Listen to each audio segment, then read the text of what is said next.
Assalamualaikum warahmatullahi wabarakatuh. Perkenalkan, kami dari kelompok 4 akan membahas materi transformasi Fourier dari Matematika Lanjut 2.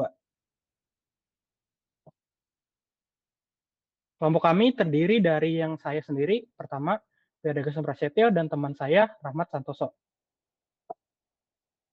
Nah, pada presentasi kali ini kami akan membahas itu yang pertama ada pendahuluan, yang mana di sini kita akan mempelajari definisi dan sejarah dari transformasi Fourier. Yang kedua, kita akan membahas contoh soal, yang mana membahas tentang bagaimana cara menyelesaikan soal dari Fourier, disertai dengan algoritma dan langkah-langkahnya.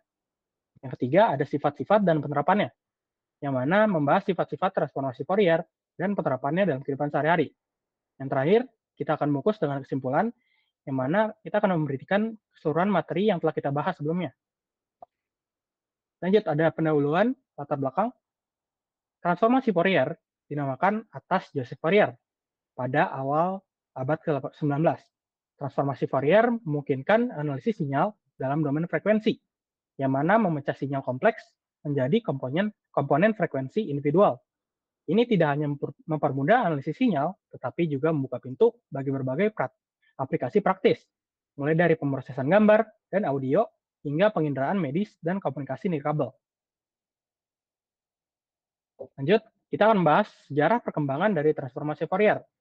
Yang pertama ini pada abad 1807, Joseph Fourier memperkenalkan konsep deret Fourier dalam karyanya yaitu tentang teori panas. Yang kedua, pada tahun 1822, perkembangan teori fungsi kompleks memungkinkan generasi deret Fourier menjadi transformasi Fourier. Ketiga, pada akhir abad 19, Fourier mempublikasikan teori analik de Lavoisier yang berisi teori lengkap tentang deret Fourier. Nomor 4, pada tahun 1965, James Cowley dan John Tukey mempublikasikan algoritma transformasi Fourier cepat atau FFT yang sangat meningkatkan efisiensi komputasi transformasi Fourier diskrit. Yang kelima, pada abad 20 dan 21, pengembangan lebih lanjut dan lebih luas dalam berbagai bidang seperti pengolahan sinyal, komunikasi, fisika kuantum, dan banyak lagi. Selanjutnya ada definisi dari transformasi Fourier. Untuk fungsi kontinu, Ft, transformasi Fourier F omega didefinisikan sebagai, di sini F omega adalah representasi fungsi Ft dalam domain frekuensi. Yang T adalah variabel waktu atau ruang, sedangkan omega atau E adalah frekuensi angular. Dan I adalah bilangan imajiner, yaitu I kuadrat sama dengan min 1. Di sini ada rumusnya, yaitu F omega sama dengan integral min tahingga sampai tahingga dengan Ft E min imajiner omega T dt. Sedangkan inversnya yaitu F min 1, F omega sama dengan 1 per 2 pi integral min tahingga sampai tahingga Fw E I dengan omega T dw.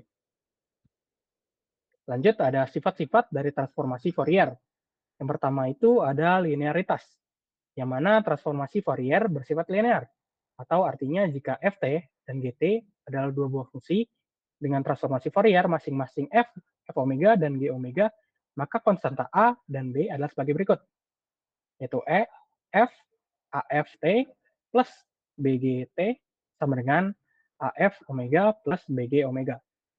Yang kedua ada time shifting, yang mana jika fungsi Ft digeser dalam domain waktu sebesar T0, transformasi Fouriernya adalah F dalam kurung T min T0 kurung sama dengan F omega E pangkat min I omega T0. Yang ketiga ada frekuensi shifting, yang mana jika fungsi Ft dimodulasi dengan eksponensial kompleks, transformasi Fouriernya adalah F dalam kurung T dengan E pangkat I omega 0T sama dengan F dalam kurung omega min omega 0. Nah, terakhir, yang keempat ada scaling, yang mana jika skala waktu dari fungsi Ft diubah dengan faktor A, transformasi Fouriernya adalah sebagai berikut, yaitu F fungsi AT sama dengan 1 per A F W per A. Selanjutnya akan dilanjutkan oleh teman saya, Rahmat. Ya, selanjutnya nomor 5 itu ada time reversal. Jadi jika Ft memiliki transformasi Fourier F omega, maka sinyal yang dibalik waktunya F min T memiliki transformasi Fourier F min omega, di mana rumusnya itu transformasi Fourier F min T sama dengan F min omega. Selanjutnya ada 6 transformasi dari turunan. Transformasi Fourier dari turunan pertama Ft adalah transformasi F d per dt Ft sama dengan I omega F omega. Untuk turunan ke N dari Ft itu adalah transformasi dn per dt pangkat N F dalam kurung T adalah I omega pangkat N F omega. Nah, di sini ada contoh transformasi Fourier atau studi kasus, yaitu ada Ft di mana F omega. Di sini ada contoh soal yaitu Ft di mana 1 untuk min 1 kurang dari T kurang dari 1. Nah, 0 untuk T kurang dari 1 atau T lebih dari 1. Nah, di sini F W omega atau W yaitu rumusnya 1 per akar 2 pi integral min 1 sampai 1 Ft E pangkat min J omega T dt. Selanjutnya itu 1 per akar 2 pi integral min 1 sampai 1 F-nya jadi Ft-nya jadi 1 E pangkat min J omega T dt sama dengan 1 per 2 pi E pangkat min J omega T per min J omega dibagi dari min 1 sampai 1 yang hasilnya adalah 1 per akar 2 pi 1 per min J omega yaitu adalah E pangkat min J omega min E pangkat J omega yaitu sama dengan 1 per min J omega akar 2 pi dan min 2 J sin omega yang hasilnya adalah 2 per pi akar 2 pi sin omega per omega dan dapat ditulis akar 2 per pi sin omega per omega. Nah, di sini lanjutnya ada penerapan transformasi Fourier. Nah, transformasi Fourier ada pemrosesan sinyal, yaitu contohnya audio engineering untuk memisahkan komponen frekuensi dari rekaman musik atau suara yang dapat digunakan dalam pengeditan audio dan penghilangan noise. Yang kedua ada telekomunikasi untuk modulasi dan demodulasi sinyal membantu dalam transmisi data melalui berbagai frekuensi.